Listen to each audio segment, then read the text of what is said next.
আসসালামু আলাইকুম।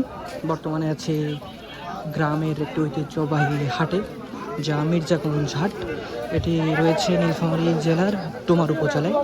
এই হাটটি সেই প্রাচীন আমল থেকেই জনবহুল এবং আজকে হাটের দিন। এখানে বুধবার এবং রবিবার হাটের দিন। আজকে যখন ভিডিও করছি আজকে হচ্ছে রবিবার, আর এখন মোটামুটি অনেক রাত হয়ে গিয়েছে, এশার নামাজের সময় হয়ে গিয়েছে, তাই ভিড় একটু কম দেখছেন। একটু আগেও পর্যাপ্ত ভিড় ছিল। আর আমি এখন যে জায়গাটিতে আছি এটি একটু অফ সাইড, এদিকে দোকানপাট একটু কম দেখতেই পাচ্ছেন। সামনের দিকে দোকানপাট এবং মানুষের ভিড় অনেক বেশি। তাছাড়া যেমন তো বললাম, যেহেতু নামাজের সময় হয়ে গিয়েছে, অনেকে চলে গিয়েছেন। কিছুক্ষণ পরে অন্যান্য দোকানপাটগুলোতে লোকের ভিড় হবে নামাজ শেষে। আমি সবসময় চেষ্টা করি আপনাদের সামনে সুন্দর কিছু মুহূর্ত তুলে ধরার জন্য। তার ওই ধারাবাহিকতায় আজকে যেহেতু এই হাটে এসেছি, এই হাটের সৌন্দর্য আপনাদের সামনে তুলে ধরার চেষ্টা করছি। বর্তমানে চলে এসেছি প্রায় মেইন রোডে। একটু আগে যে রোডে ছিলাম ওইটা মেইন রোড ছিল না। এখন যে রোডের সামনে আমি আছি সেটা হচ্ছে মির্জাগঞ্জ চিলহাটি সড়ক। যারা চিলহাটি থেকে মির্জাগঞ্জে আসেন বা মির্জাগঞ্জ থেকে চিলহাটিতে যান বা মির্জাগঞ্জ থেকে ডোমারে যান, তাদের সবাইকে এই রোড দিয়ে অতিক্রম করতে হয়। এই রোড দিয়ে আপনি উত্তরাঞ্চলের যে কোনো জায়গায় চলে যেতে পারবেন। সরাসরি ঢাকা পর্যন্ত যোগাযোগের ব্যবস্থা এই রোড দিয়ে সম্ভব। এটি আমাদের এই এলাকার প্রধান সড়ক বলতে পারেন। বর্তমানে হাটের যে সেন্ট্রাল পয়েন্টে আছি তার আশেপাশে আপনারা অনেক কিছু দেখতে পাচ্ছেন। দোকান, হাটপাট, বাজার থেকে শুরু করে সকল কিছু। চতুর্দিকে যদি আপনাদেরকে দেখাই, এদিকে দেখতে পাচ্ছেন অনেক দোকান। প্রপার লাইটিং নেই বললেই চলে, কিন্তু আমি মোটামুটি আপনাদেরকে দেখানোর চেষ্টা করছি এদিকের পরিবেশ পরিস্থিতি, অবকাঠামো থেকে শুরু করে সকল কিছু। আমি চারপাশ আপনাদেরকে ঘুরিয়ে দেখালে আপনারা একটা প্রাথমিক ধারণা পেয়ে যাবেন।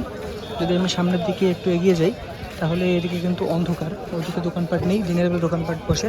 আর এক্স্যাক্টলি এই সামনে যে জায়গাটা দেখছেন, এই সামনের এই জায়গাটাই মূলত গরু ছাগল বিক্রি করা হয় দিনের বেলা, সকালে এবং বিকালে। দুপুর সময় বিক্রি হয় না। আর রাতে মূলত যে মুদিখানা বা পাশারি বা এই ধরনের দোকানপাটগুলো আছে সেগুলো থাকে। রাস্তার দুই ধারেই সারি সারি দোকান, যা বর্তমানে আপনারা দেখতে পাচ্ছেন। এবং ওই যে হাটটি, এই হাটটির অবস্থান দৈর্ঘ্যপ্রস্থে বাজারের তুলনায় একটু বড়।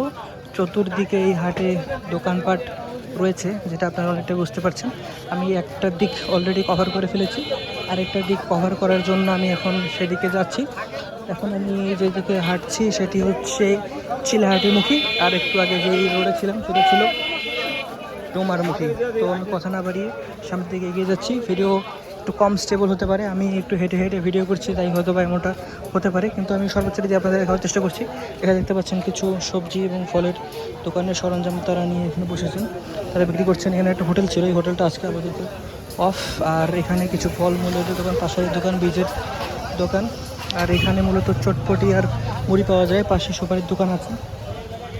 আমি মূলত আপনাদেরকে দেখানোর চেষ্টা করছি এখানকার সার্বিক অবস্থা, রাতে মানুষের জনজীবন কেমন ভিড় থাকে, হাটের পরিবেশ পরিস্থিতি থেকে শুরু করে সকল কিছু। এখানে দেখতে পাচ্ছেন একটি ফলের দোকান, পাশাপাশি দুটো ফলের দোকান, মুদিখানার যথেষ্ট দোকান রয়েছে। আমি মোটামুটি এখন মিডল পয়েন্টেই আছি, যেটা সেন্টার হিসেবে আপনার আমাকে বলে থাকেন। আমি কিছুক্ষণের মধ্যে শেষ প্রান্তে চলে যাব। শেষ প্রান্তে মানুষের ভিড় একটু কম থাকবে, তাই অত বেশি রিস্ক আমি নিব না। আমি একটু মধ্যেই ব্যাক করে ফেলবো। তো আমি আপনাদেরকে দেখানোর চেষ্টা করছিলাম এখানকার ভিড়, জনজীবন, প্রকৃতি, আবহাওয়া, অবকাঠামো থেকে শুরু করে সকল কিছু। আশা করি আপনারা উপভোগ করেছেন। যদি উপভোগ করে থাকেন তাহলে অবশ্যই আমাদের সাথেই থাকবেন। আপনাদের সাথে আবারও দেখা হবে ইনশাআল্লাহ। ভুল ত্রুটি ক্ষমা সুন্দর দৃষ্টিতে দেখবেন। আসসালামু আলাইকুম।